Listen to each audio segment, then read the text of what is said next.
आप सभी का अपने YouTube चैनल पर स्वागत है। हम इस चैनल के माध्यम से कक्षा 9 की गणित का समाधान करेंगे। तो इसी क्रम में हम आज प्रश्नावली 1.1 हल करते हैं। पहला सवाल दिया हुआ है हमें, क्या शून्य एक परिमेय संख्या है?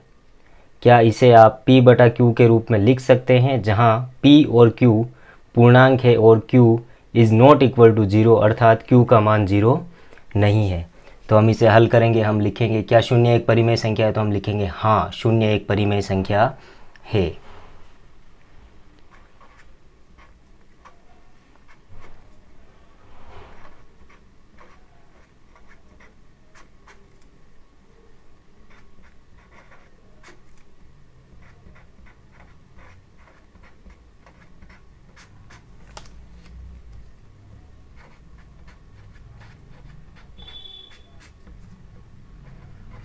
हाँ, शून्य एक परिमेय संख्या है।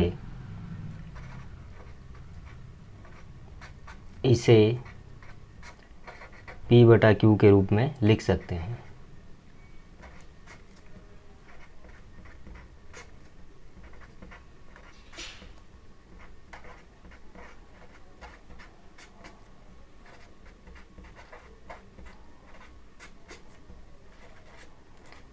कैसे लिख सकते हैं? तो जैसे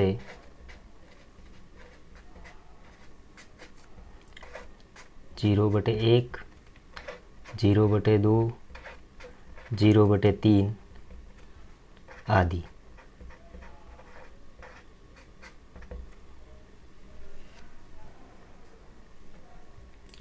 सवाल नंबर 2 हमारा दिया है कि 3 और 4 के बीच में 6 परिमेय संख्याएं ज्ञात कीजिए।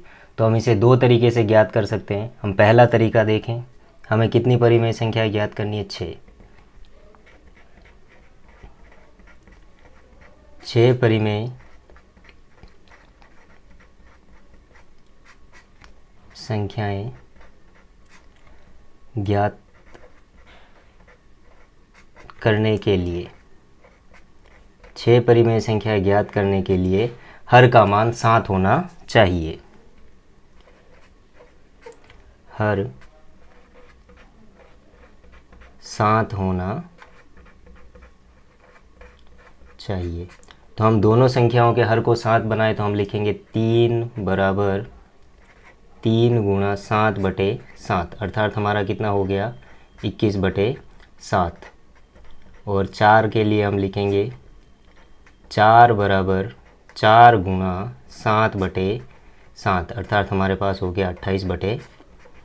हमें 6 परिमेय संख्याएं निकालनी है, तो हम 21/7 और 28/7 के बीच की 6 संख्याएं लिख दें। तो 6 परिमेय संख्याएं हो जाएगी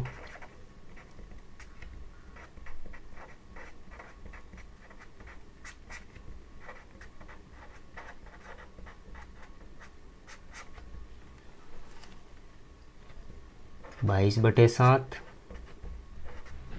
23/7, 24/7, 25/7, 26/7 और 27/7। ये था हमारा पहला तरीका। हम दूसरा तरीका देखें। तो दूसरे तरीके में हम क्या करेंगे? 3 और 4 को दशमलव में बदल दें। 3 और 4 के बीच की जो संख्याएं हैं, हम उनको दशमलव के रूप में लिख दें। तो 6 परिमेय संख्याएं हो जाएगी।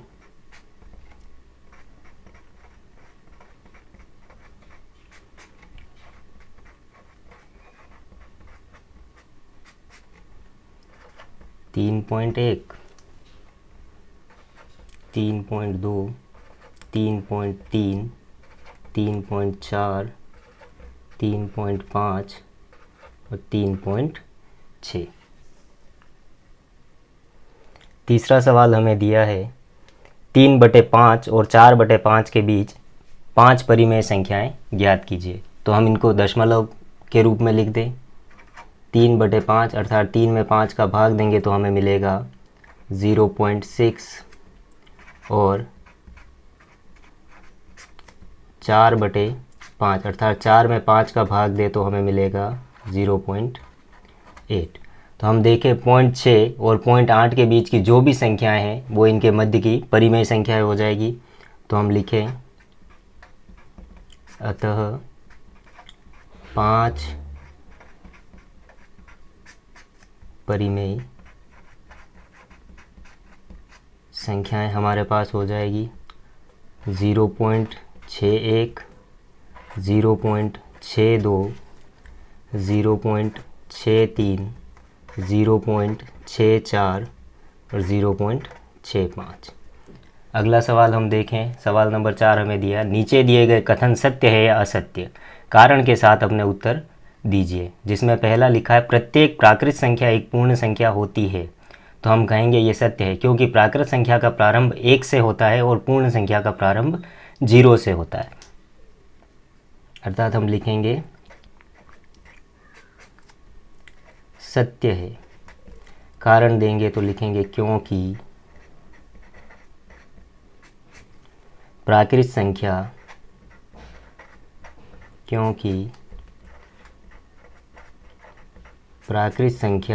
और शून्य का समूह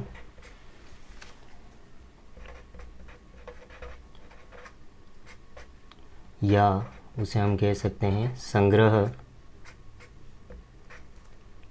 पूर्ण संख्या बनाती है। पूर्ण संख्या बनाती है। दूसरा हमें कहा है प्रत्येक पूर्णांक एक पूर्ण संख्या होती है। तो हम कहेंगे ये असत्य है, क्योंकि पूर्णांक ऋणात्मक भी होते हैं और पूर्ण संख्या कभी भी ऋणात्मक नहीं होती। तो हम कहेंगे असत्य है।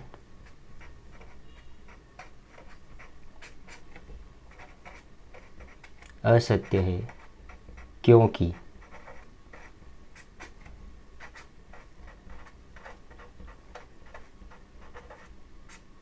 ऋणात्मक पूर्णांक पूर्ण संख्या नहीं होता।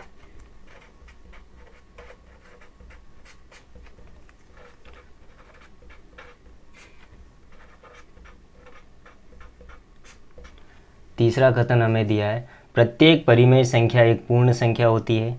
तो यहाँ पर भी हम कहेंगे ये असत्य है, क्योंकि परिमेय संख्या अर्थात बटाबटी में हम उसे लिख सकते हैं और पूर्ण संख्या में कोई भी मान दशमलव में नहीं आता है, परंतु परिमेय संख्या का मान दशमलव में हो सकता है। तो हम कहेंगे असत्य है।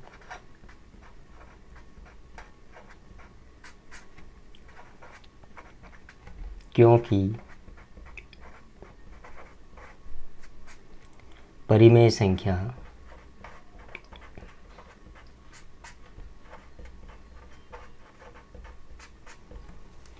जैसे 3/5, 2/3 आदि पूर्ण संख्या नहीं होती।